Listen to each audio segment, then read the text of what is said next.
राम राम साराने, आज का हमारा टॉपिक रहेगा उज्जैन के महाकाल मंदिर का विश्व में एकमात्र दक्षिण मुखी शिवलिंग। तो चलिए दोस्तों वीडियो को शुरू करते हैं।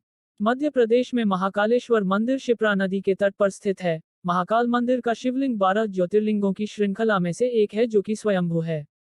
संस्कृत भाषा में काल का अर्थ समय और मृत्यु दोनों होते हैं। अतः काल और मृत्यु को हरने वाले भगवान को महाकाल यानी महादेव कहा जाता है। महाकालेश्वर मंदिर के 5 स्तरीय निर्माण में एक लंबा जटिल नक्काशीदार शिखर है। महाकालेश्वर मंदिर में भस्म आरती यहाँ पर बहुत लोकप्रिय अनुष्ठान है। यहाँ पर शिवलिंग का अभिषेक राख से किया जाता है जिसमें एक गैर विनाशकारी तत्व होता है। गर्भगृह में एक अखंड दीपक स्थापित है जिसमें भगवान महाकालेश्वर का एक विशाल दक्षिण मुखी शिवलिंग स्थापित है। महाकालेश्वर मंदिर के ज्योतिर्लिंग का इतिहास। महाकालेश्वर मंदिर की प्राचीन दीवारें मुस्लिम आक्रमणकारियों के द्वारा किए गए हमलों और विनाश की आज भी वर्तमान में गवाही दे रही हैं। 13वीं शताब्दी की शुरुआत में गुलाम वंश के तीसरे आक्रांता इल्तुतमिश ने उज्जैन पर हमला करके इस मंदिर को ध्वस्त कर दिया था। ऐसा कहा जाता है कि पवित्र ज्योतिर्लिंगम को आक्रांता मुस्लिम आक्रमणकारी ने पूरी तरह से खंडित कर दिया था। बाद में 18वीं शताब्दी के चौथे और 5वें दशक के दौरान मराठा जनरल राणोजी शिंदे ने मंदिर का पुनरुद्धार करवाया था। कट्टर शिव भक्तों और हिंदू धर्म के उपासकों के लिए महाकालेश्वर मंदिर शाश्वत मोक्ष और अटूट विश्वास का केंद्र है। ये मंदिर 18 महाशक्तिपीठों में से एक है।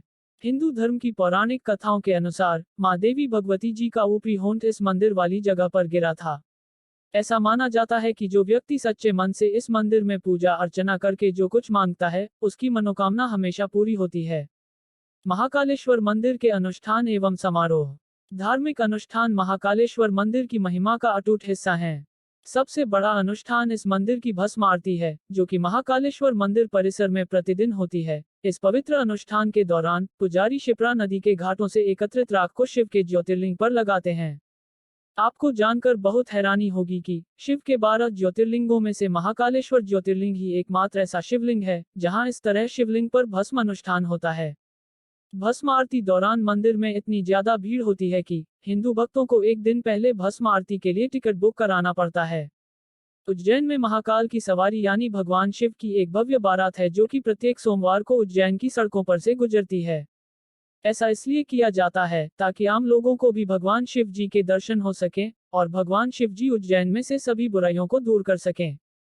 महाकालेश्वर उज्जैन के महाकाल मंदिर के रहस्य। महाकालेश्वर मंदिर को भारत के 12 ज्योतिर्लिंगों में से एक ज्योतिर्लिंग माना जाता है। करोड़ों हिंदू भक्तों की श्रद्धा और आस्था के इस मंदिर के कुछ ऐसे रहस्य हैं जिन्हें जानकर आप हैरान रह जाएंगे। तो आइए दोस्तों जानते हैं महाकालेश्वर मंदिर उज्जैन के कुछ रहस्य। महाकाल नाम का रहस्य क्या है? माना जाता है कि महाकाल का संबंध केवल मृत्यु से है, लेकिन ये सच नहीं है। काल के 2 अर्थ होते हैं, एक समय और दूसरा मृत्यु। इस काल को महाकाल कहा जाता है क्योंकि प्राचीन काल में संपूर्ण विश्व का मानक समय यहीं से निर्धारित होता था। इसलिए इस ज्योतिर्लिंग का नाम महाकालेश्वर रखा गया था। दूसरा कारण भी समय से ही संबंधित है। जब महाकालेश्वर शिवलिंग प्रकट हुआ था तब महादेव जी को एक राक्षस का अंत करना था। उस समय भगवान शिव जी उस राक्षस के काल बनकर आए और उसका अंत कर दिया। उस दिन से इस शहर को अवंती नगर या उज्जैन के नाम से जाना जाता है। यहाँ कोई भी राजा या मंत्री रात में नहीं रुकता। उज्जैन नगरी बाबा महाकाल की है और माना जाता है कि यहाँ के महाराजा महाकाल ही हैं। और जब तक उज्जैन में महाकाल जी विराजमान है, कोई भी राजा, महाराजा या मंत्री अपने पद रहते हुए इस नगर में रात को नहीं रुक सकता। यहाँ के अंतिम राजा विक्रमादित्य जी थे। हिंदू धर्म की पुस्तक सिंहासन 32 की किंवदंती के अनुसार राजा भोज के समय से यहाँ कोई भी राजा रात को नहीं रुक सकता। इस बात की पुष्टि कई बार हुई है। उदाहरण के लिए देश के पूर्व प्रधानमंत्री मोरार देसाई एक बार मंदिर में दर्शन करने के बाद रात में यहीं पर रुके थे तो उनकी सरकार अगले दिन ही गिर गई थी। इसके अलावा कर्नाटक के पूर्व मुख्यमंत्री BS येदियुरप्पा को भी कुछ ही दिनों में इस्तीफा देना पड़ गया था जब वे रात को उज्जैन में रुके थे। उसके बाद आज तक किसी की भी रात को रुकने की हिम्मत नहीं हुई। भस्म आरती से शिवलिंग के श्रृंगार का रहस्य क्या है? प्राचीन काल से ही महाकाल के शिवलिंग पर ताजी भस्म से आरती की जाती रही है और ये प्रथा हजारों वर्षों से चली आ रही थी। लेकिन एक बार कुछ ऐसा हुआ कि उस दिन के बाद से महाकालेश्वर के शिवलिंग की भस्म से श्रृंगार और आरती बंद कर दी गई। जब चिता से निकाल कर लाई हुई भस्म से महाकाल का श्रृंगार और आरती की गई तब पुजारी की इस भक्ति और समर्पण को देखकर भगवान बहुत प्रसन्न हुए और कहा कि आज के बाद कपिला गाय के गोबर के अमलता से बनाए गए लेप से शिवलिंग पर श्रृंगार और आरती होगी। तब से लेकर आज तक महाकालेश्वर के मंदिर में गोबर के इस लेप को हर दिन शिवलिंग पर लगाया जाता है। भस्म आरती की प्रथा स्वयं महादेव ने शुरू की थी। महाकालेश्वर मंदिर जितना पुराना है, उतना ही पुराना इस मंदिर का एक रहस्य भी है, और वह है इस मंदिर में कई वर्षों से चली आ रही महाकाल की भस्म आरती, जिसकी कहानी यह है कि इस नगर के राजा चंद्र सिंह, जो भगवान महाकाल के बहुत बड़े भक्त थे, जब राजा रिपुदमन ने उज्जैन पर आक्रमण किया और उज्जैन के लोगों पर राक्षसी अत्याचार किया, तब राजा चंद्र सिंह ने भगवान महाकाल से मदद मांगी।